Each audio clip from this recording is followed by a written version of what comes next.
What is it, Grandpapa? Herrgott sakra. Crucifix. I have the recipe. Nein!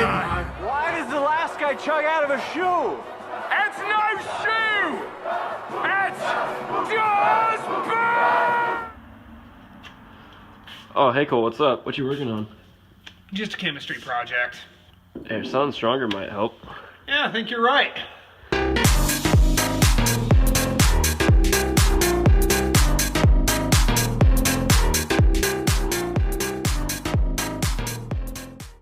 So the main ingredients to make beer is yeast, barley, crystal malts, other grains, and water. And with these other grains, they're typically referred to as adjuncts when used in the brewing process. They're a supplement to the barley, and it gives the beer the texture, head retention, and aroma that you can physically taste and smell.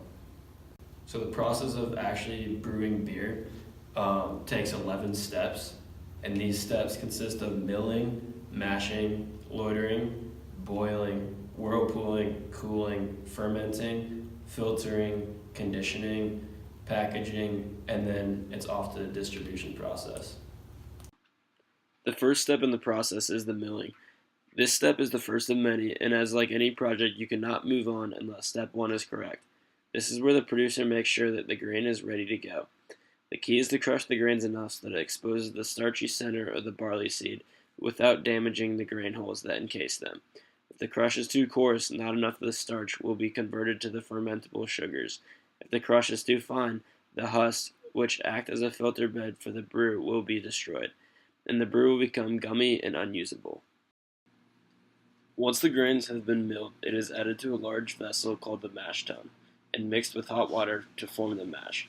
The heat from the water activates the enzymes within the barley. These enzymes then begin to convert the starches in the grains into sugars. Brewers monitor the mash temperatures extremely close. By raising and lowering the temperature of the mash, they can control what types of sugars are produced by the enzymes. Step 3 is the lautering phase, and this is where you take the mash and separate out the spent grain from the sugary liquid known as the wort. To begin the lautering process, the mash is transferred to a vessel with a false bottom called a lauter tun. And here the clear wort is drained away from the holes in the barley grist, and water is also added during the lautering in order to extract even more of the fermentable sugars from the grain. So boiling is going to be a very important step here. Once the sweet wort has been separated from the grains, it is brought to a strong, prolonged boil for about 1 to 2 hours.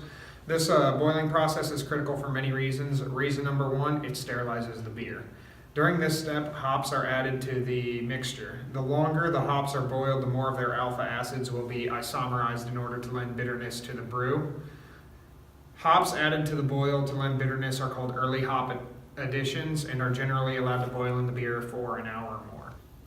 Once the boil is complete, it is sent to a whirlpool to collect any hop matter, that is coagulated proteins that have accumulated. It is then immediately cooled. Cooling the beer quickly is very important since the beer will begin to oxidize and produce off flavors almost immediately at these temperatures. At the end of the boil, it is important to cool the wort quickly. While it is still hot, at above 140 degrees Fahrenheit or so, bacteria and wild yeasts are inhibited, but it is very susceptible to oxidation damage as it cools.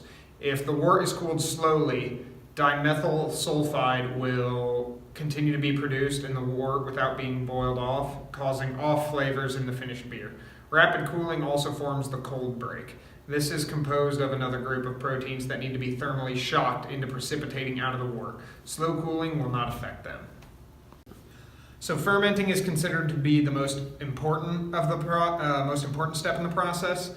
Once the wort has been cooled, it is moved to a fermenter, which is usually just a large stainless steel vat. Then the yeast is added.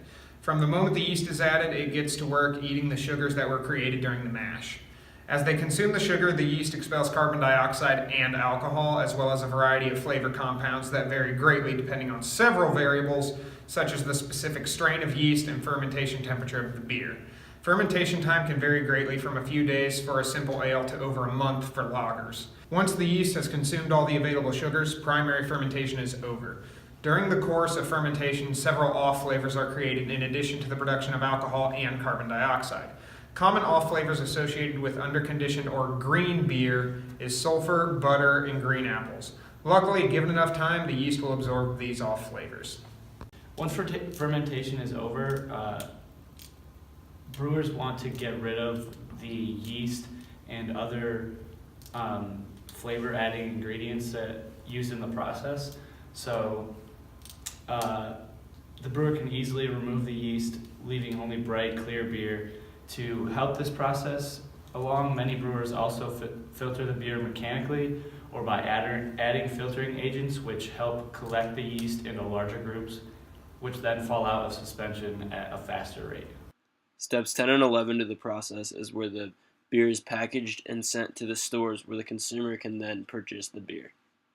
So now on to consumption. The human body naturally sees alcohol as a poison, and so it wants to break the alcohol down and remove it from the body.